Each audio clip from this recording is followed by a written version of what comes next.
Hello and welcome to another episode of From the Beginning here on Heavenward Thinking. Today we're continuing on in the book of Exodus. We're going to be looking at Exodus chapter 38. So I'll read it and we'll get right into this week's discussion. They built the altar of burnt offering of acacia wood, 3 cubits high. It was square, 5 cubits long and 5 cubits wide. They made a horn at each of the 4 corners, so that the horns in the altar were of one piece, and they overlaid the altar with bronze.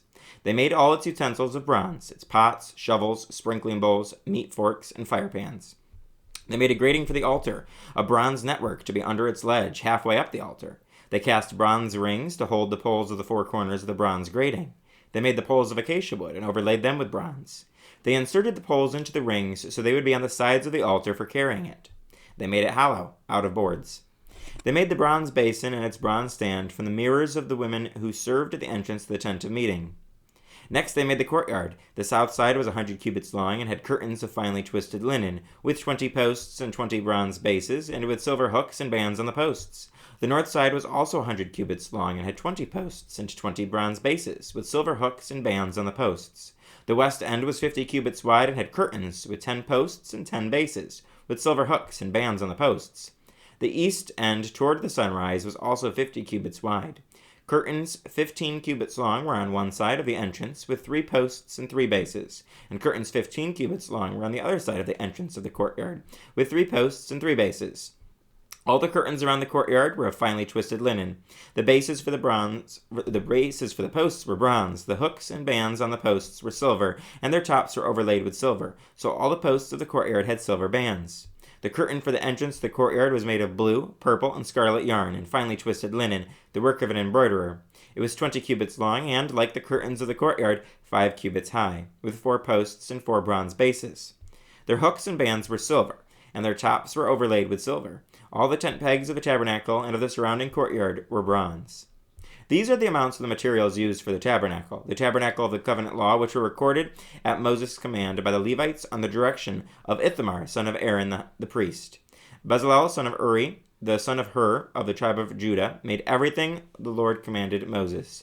With him was Aholiab, son of Ahisamach, of the tribe of Dan, an engraver and a designer, and an embroiderer in blue, purple, and scarlet yarn and fine linen. The total amount of the gold from the wave offering used for all the work on the sanctuary was 29 talents and 730 shekels, according to the sanctuary shekel. The silver obtained from those of the community who were counted in the census was 100 talents and 1,775 shekels, according to the sanctuary shekel.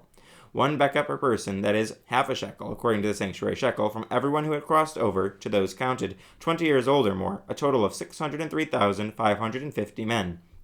The 100 talents of silver were used to cast the bases for the sanctuary and for the curtain, 100 bases from the 100 talents, 1 talent for each base. They used the 1,775 shekels to make the hooks for the posts, to overlay the tops of the posts, and to make their bands. The bronze from the wave offering was 70 talents and 2,400 shekels. They used it to make the bases for the entrance to the tent of meeting, the bronze altar with its bronze grating and all its utensils, the bases for the surrounding courtyard and those for its entrance, and all the tent pegs for the tabernacle and those for the surrounding courtyard.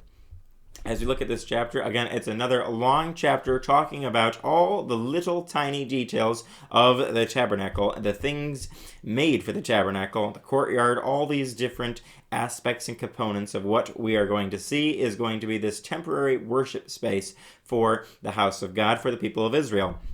And as we've been going through the past many chapters, we've seen these details time and time and again, a little bit here, a little bit more in the next chapter, a little bit more in the chapter after that. We've had a lot of details, probably a little overwhelming to you, certainly overwhelming for me. All these little details that seemingly don't have significance to us today. When we read them, we go, why do I need to know that everything was overlaid with silver or gold or bronze, or why there was this many cubits long and this was this many cubits long, or why certain things had to be made of this type of yarn or fabric.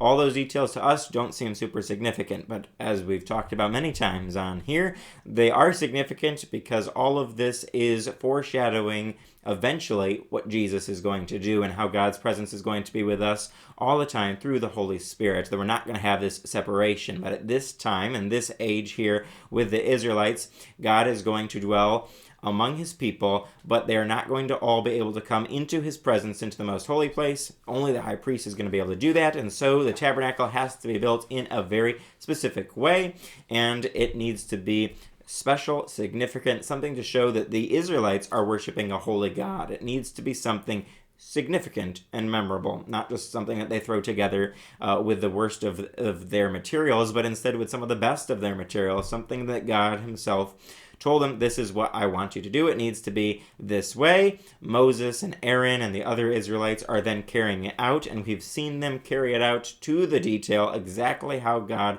showed for Moses and Aaron and the Israelites to make it. And we've seen that God has filled people with his Spirit to make these important details come to life, how he has given them special gifts and talents to use for the ministry of the tabernacle, just like he's given you and I special gifts and talents to use for the ministry he's called us to.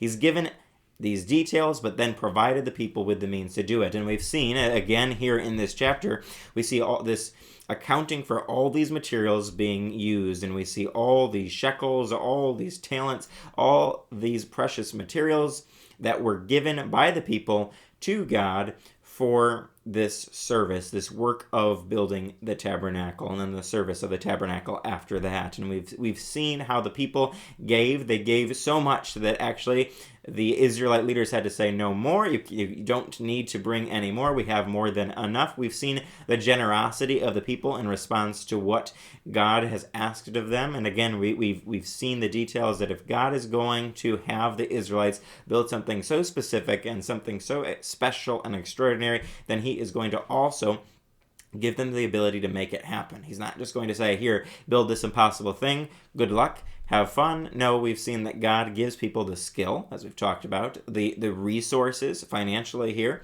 and he gives them the materials needed to do the task that he has called them. But it takes us being obedient, just like the Israelites have been, and we've continued to see that even into this chapter. The Israelites have been faithful to carry out what Moses has told them to do, and Moses was faithful to carry out what God told him to do. God's given him these very specific instructions, and he is now carrying it out. And then an extension from him, the Israelites are carrying it out, preparing the tabernacle, and we're going to see that in use in the coming chapters, in the coming books of the Old Testament, ultimately leading up to how God is going to come be with his people through the person of Jesus Christ, and how he is going to use Jesus to fulfill the whole Old Testament. Everything that we're going through right now, all the law that we've gone through in Exodus, all the details of this tabernacle that we have gone through now in Exodus, all this is all building up to something in the New Testament. And so many years down the road, we will see the massive payoff of what we are currently studying. But it is important, once again, all these details pointing to Jesus. And so hopefully as we go through these hard details, some of these chapters that may be lengthy, may be difficult for you to read, hopefully you don't lose sight of the importance that all of it points to Jesus Christ. That's my challenge for you this week, and I hope you'll join us next time for another episode of From the Beginning here on Heavenward Thinking.